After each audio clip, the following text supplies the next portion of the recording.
Allez, on les gagne pas toujours, les causes. Et ça cause toujours. Et tu défends toujours des minables. Ah, ouais. Est-il écrit quelque part que tu dois te porter à la défense de fumistes? Allez, sur le mur derrière toi. Ça, c'est défense de fumée. Ah, fous-moi le con. Et tes témoins n'ont pas très fière allure. Comment ça? Tous des gens que t'as trouvés dans des bistrots. C'est ce qu'il faut faire, appeler les témoins dans les bars. C'est à la barre qu'il faut appeler les témoins.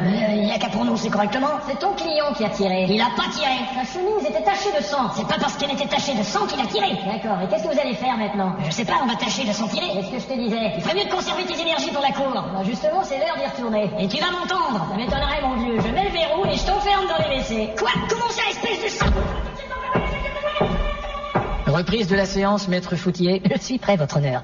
Et où est la défense? Je sais pas. Ah bon? Eh bien, tant pis, allons-y. Monsieur Gnilgndin, on a retrouvé un instrument de torture chez vous. Oh, mais ça... Un étau, votre honneur, dans lequel on tient la tête de sa victime pour lui faire écouter des horreurs à haut volume. Un étau qui fonctionne avec l'aide d'une batterie. Et comment ça s'appelle? L'étau-batterie. Drôle d'invention, n'est-ce pas, Gnilgndin? Ouais, ça vient d'un type suisse, cette idée. Bravo. D'ailleurs, le type s'est suicidé. Ah tiens, après avoir lui-même essayé son produit. Lorsque vous étiez dans l'armée, vous étiez chargé de vous occuper des missiles. Ouais. Pourtant, une conversation sur votre portable atteste que vous étiez inapte à vous occuper des missiles. Objection rejetée. Depuis les WC, ça compte pas. Mais c'est pas juste. Maître Foutier, où avez-vous su qu'il était inapte au missile? Ouais, c'est inadmissible. Vous avez fait surveiller son portable à son insu? C'est insupportable. Mais votre honneur, c'est une table d'écoute. Il me fallait une axe et c'était cette table. C'est inacceptable. Votre femme ne vous trompait-elle pas avec des animaux de l'écurie? Tribunal. Rejeté. Par téléphone, ça compte pas.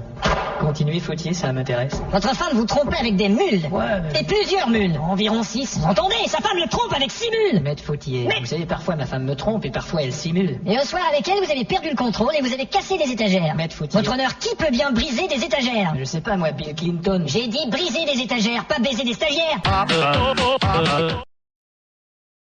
La parole est au ministère public. Monsieur Chouclair, environ une heure après la mort de votre femme, on vous a trouvé dans un bistrot complètement saoul. Vous sembliez ivre de joie. Oh non, j'étais ivre du deuil, en fait. Et vous chantiez des conneries. C'est ce que je dis, j'étais ivre du deuil. On dit que votre femme était souvent la cible de votre mauvaise humeur. Jamais, monsieur, moi j'ai pas de cible. Ah bon? Je suis un homme sensible. Voulez-vous retourner, s'il vous plaît? À quoi? Tournez-vous. Comme ça? Quel est votre signe du zodiaque? Moi, je suis verso. Retournez-vous. Comme ça? C'est bien ce que je croyais. Qu'y a-t-il? Vous êtes recto verso. Objection retenue, Maître Foutier, quel est le rapport? D'accord. Chouclair, Oui. vous avez quelquefois fréquenté une prostituée. Ouais, mais l'éléphant, Et que vous faisait-elle, cette webelle éléphant des statiers des... Objection rejetée, j'aimerais bien voir la réponse. Eh ben quoi, elle me donnait un peu d'affection, quoi.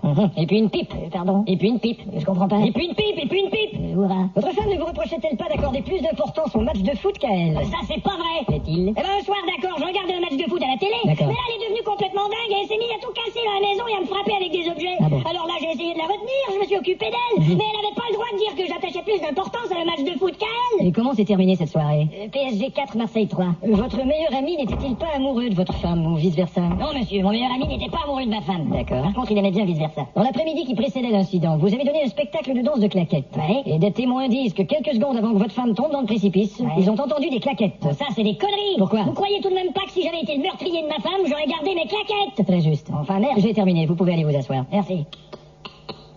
Maître Foutier, Votre honneur? j'aimerais vous parler, s'il vous plaît. J'arrive.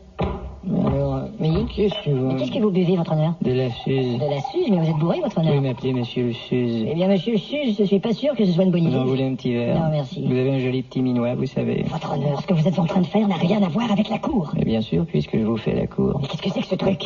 C'est mon nounours. Il est joli, hein? Votre honneur, l'audience est en train de s'énerver. Eh ben, je vais y rappeler à l'ordre, moi, cette audience de mes deux. Je peux m'en occuper. Puisque j'ai mis mon putain de marteau, là. Je ne vois pas, là, monsieur. Tiens, je vais prendre ça. Silence, s'il vous plaît. Alors écoutez-moi tous, nous reprenons les faits. Une photo nous prouve que le soir du meurtre, monsieur Chouclair portait un béret. Or, nous avons trouvé sur les lieux du délit le même béret. C'est donc au jury de délibérer.